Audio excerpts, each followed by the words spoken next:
ಕಾರ್ಕಳ ಪುರಸಭಾ ವ್ಯಾಪ್ತಿಗೆ ನೀರು ಸರಬರಾಜು ಮಾಡುವಂತಹ ಮುಂಡ್ಲಿ ಅಣೆಕಟ್ಟಿನಲ್ಲಿ ಕೃತಕ ನೆರೆಯಿಂದಾಗಿ ಬೆಳೆ ಸಂಪೂರ್ಣವಾಗಿ ಕೊಚ್ಚಿ ಹೋಗಿ ಆಸುಪಾಸಿನ ಮನೆಗಳು ಕೂಡ ಅಪಾಯದ ಮುನ್ಸೂಚನೆಯಲ್ಲಿ ಇದ್ದವು. ವಿ4 ನ್ಯೂಸ್ನಲ್ಲಿ ವರದಿ ಬಿತ್ತರಗೊಂಡ ಬಳಿಕ ಎಚ್ಚೆತ್ತುಕೊಂಡಿರುವಂತಹ ಅಧಿಕಾರಿಗಳು ಅಣೆಕಟ್ಟಿನಿಂದ ಹರಿಯುವ ನೀರಿಗೆ ಹಾಕಿರುವಂತಹ ಗೇಟ್ಗಳನ್ನು ತಕ್ಷಣವೇ ತೆರವುಗೊಳಿಸಲು ಆದೇಶ ಕೊಟ್ಟಿದ್ದಾರೆ.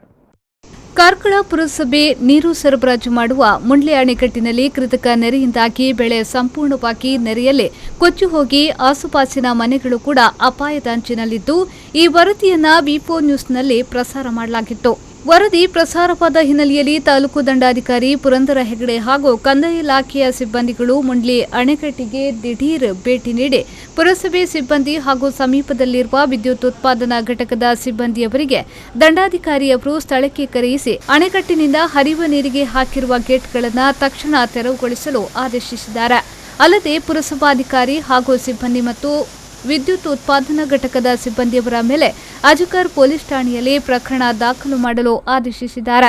ಈ ಸಂದರ್ಭ ಮಾತನಾಡಿದ ದಂಡಾಧಿಕಾರಿ, ಬೆಳೆ ಹಾನಿ, ಸೊತ್ತು ಹಾನಿಯಾದರೆ ಪರಿಹಾರ ಕೊಡಬಹುದು, ಅಮೂಲ್ಯ ಜೀವ ಹೋದರೆ ಎಲ್ಲಿಂದ ತಂದು ಕೊಡಬಹುದು ಎಂದು ಅಧಿಕಾರಿಯಾಗಿ ಪ್ರಶ್ನೆ ಮಾಡಿದ್ರು. ಈ ಸಂದರ್ಭ ದುರ್ಗಾ ಪಂಚಾಯತ್ನ ಮಾಜಿ ಅಧ್ಯಕ್ಷರಾದ ಕೃಷ್ಣ ಶೆಟ್ಟಿ, ಊರಿನ ಪ್ರಮುಖರು ಹಾಜರಿದ್ದರು.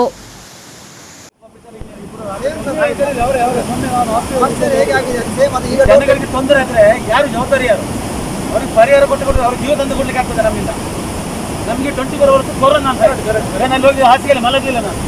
ನಾನು ಇದಕ್ಕೆ 4 ತಿಂಗಳು ಮುಂಚೆ ಎಷ್ಟು ಗೊಬ್ಬರ ಮತ್ತೆ ಯಾರು ಬರೀತಾನೆ ಮತ್ತೊಬ್ಬರಿಗೆ ಫೋನ್ ಮಾಡಿದ್ರೆ ಇರ್ತಲ್ಲ, ಮುನ್ಸಿಪಾಲಿಟಿ ಚೀಫ್ ಆಫೀಸರ್ ಫೋನ್ ಮಾಡಿದ್ರೆ ಇರ್ತಲ್ಲ.